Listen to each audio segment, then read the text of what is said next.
Welcome back to Midweek Live, where 15,000 people flocked to Knock last weekend, hoping to see an apparition of the Virgin Mary. This type of thing is nothing new. Christina Gallagher claims to have been communicating with Our Lady for years. Journalist Jim Gallagher is here to tell us the extraordinary story of the House of Prayer. Before we talk to Jim, let's have a look at this report from Michael Ryan. Her followers say she's a holy visionary who gets messages from the Virgin Mary to pass on to the rest of us. After having a number of visions in the late 1980s, Christina Gallagher opened her first house of prayer on Achill Island in 1993. At one time, as many as 4,000 people attended celebration days there.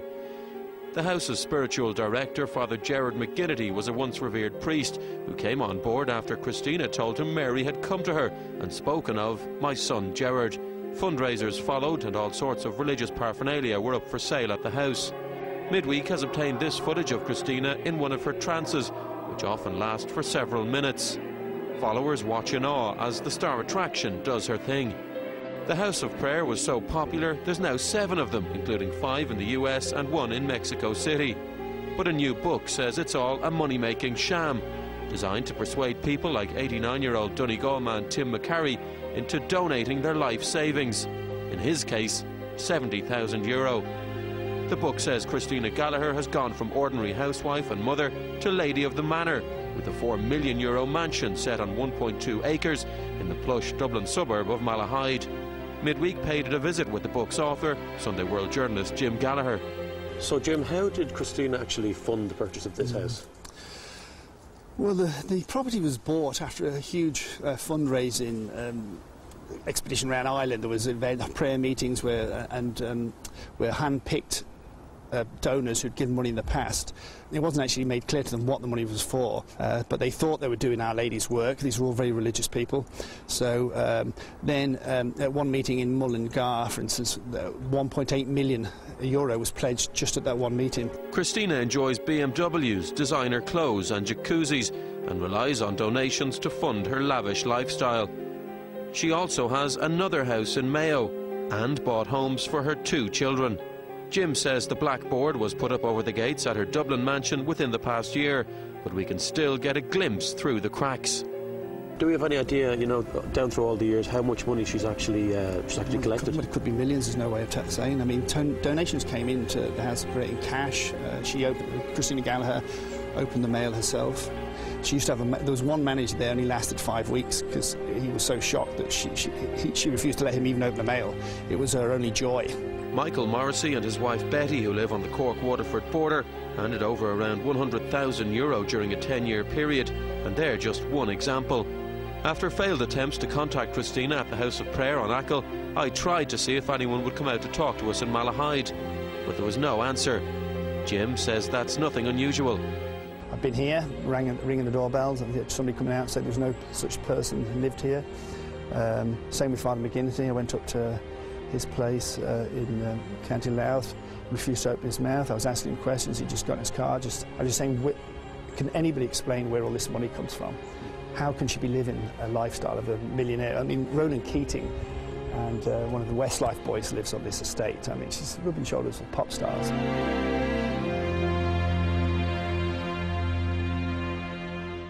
Jim, Christina Gallagher, who is she? Where did she come from? She was born in Knockmore in County Mayo as a poor farming family, one of 3 children, surviving 3 children, and there's nothing unusual really about her until she went to, in 1985, she went to Cairns in Sligo, where there was supposed to be a vision to some children of the Blessed Virgin. And she went, it created a lot of attention at the time, and she went to see what it was all about. And she claims she had a vision that day, that was the first vision she ever had, which was of Christ's head on that occasion, in the crown of thorns, so she said. But he never spoke to her, but that was the first vision. Then 3 years later, in 1988, when she was visiting relatives in Dublin, she said she had her first vision of the Blessed Virgin, who came to her, the most beautiful lady she'd ever seen, appeared, and didn't identify herself. But then she went back to Mayo, and the following week she had another vision, and then on the 3rd time the vision said, "I'm the Blessed Virgin, Queen of Peace," and she started giving, supposedly giving Christina these messages for the public. And what were the messages? Basically, well, they very rapidly become very violent. So they were saying, you know, the time was running out and people had to turn back to the church or the rosary, or, you know, the judgment day was coming, and it was all death and destruction, basically. And once the House of Prayer was up and running a few years later, she said the only way to be saved, basically, was either to visit one of the houses of prayer, or to donate to it, or to wear one of her matrix medals, which she'd buy at the House of Prayer, a design she said that Our Lady gave her. OK, so where does Father Gerard McGinty come into all of this?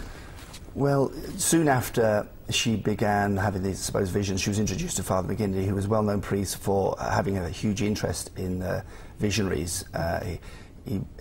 He was involved with maybe 12 others before Christina Gallagher ever came along, and he used to drive up and down the country and visited them all. He was very susceptible to anyone that sort of claimed they had a vision. And he was introduced to her, and he became her spiritual director.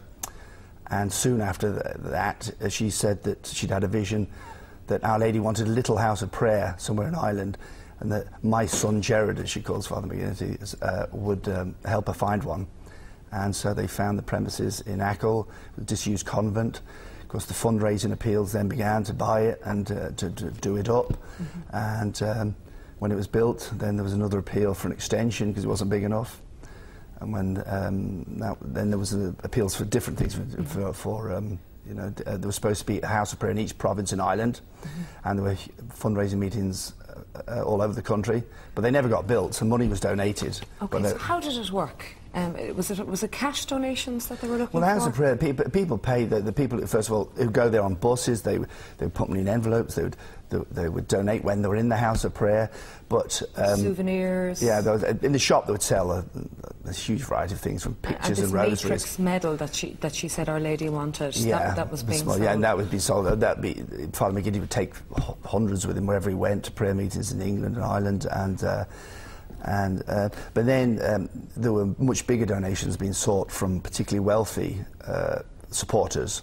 It would soon be made clear who was willing to give, hundreds or thousands, and